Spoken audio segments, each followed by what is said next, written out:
जी sir. मसीह में आप सबको सलाम जो हमारी वीडियो देख रहे हैं। और हम इस वक्त बॉर्डर के ऊपर एक गांव है जिसका नाम तैयपुरा है, वहाँ पे मौजूद हैं। और ये भाई हैं, इस घर में माएँ हैं और ये परेशान हैं और इनको हमारी मदद की ज़रूरत है। और मैं चाहूँगा कि ये भाई अपने बारे में बताएं और उस परेशानी के बारे में बताएं। भैया मुझ पर ना 70,000 रुपया कर्जा है, तो जिसके साथ मैं काम करता हूँ वो जलील बहुत करते हैं मुझको, तो पैसे भी नहीं देते और बच्चे भी मेरे भूखे रहते हैं।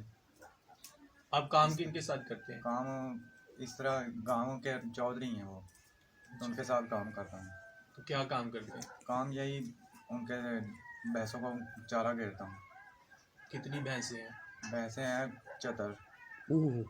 76 से 77, हाँ 67। तो आप अकेले ही हैं? हाँ जी, आप अकेले ही सारा हाँ करते जी, हैं? सारा करता हूँ। Oh my God. अच्छा, तो कितने बजे निकलते हैं सुबह सुबह? 4 बजे जाता हूँ, तो शाम को 7-8 बजे घर आता हूँ। ओहो हो, तो आप तो बच्चों को भी नहीं टाइम दे पाते नहीं, होंगे। कोई टाइम नहीं है बच्चों को। ओहो हो, अच्छा। और सारा दिन यही तो काम अगर करता हूँ। खुदा आपको मुहैया करे जितने आप बता रहे हैं, तो क्या आपकी जान छूट सकती है छूट इनसे? सकती है। हम दुआ करते हैं कि खुदावंद आपके लिए राह तैयार करे। हाँ और ये आपकी अम्मी है, साथ में हाँ जी, बुजुर्ग है, आप इनका भी ख्याल नहीं रख पाते इस बिल्कुल वजह जी, से, घर है में ना? आने का टाइम ही नहीं मेरा लगता। चले, हम दुआ भी करेंगे और कोशिश करेंगे आपके लिए कि खुदावंद आपके लिए राह तैयार करे। God bless you.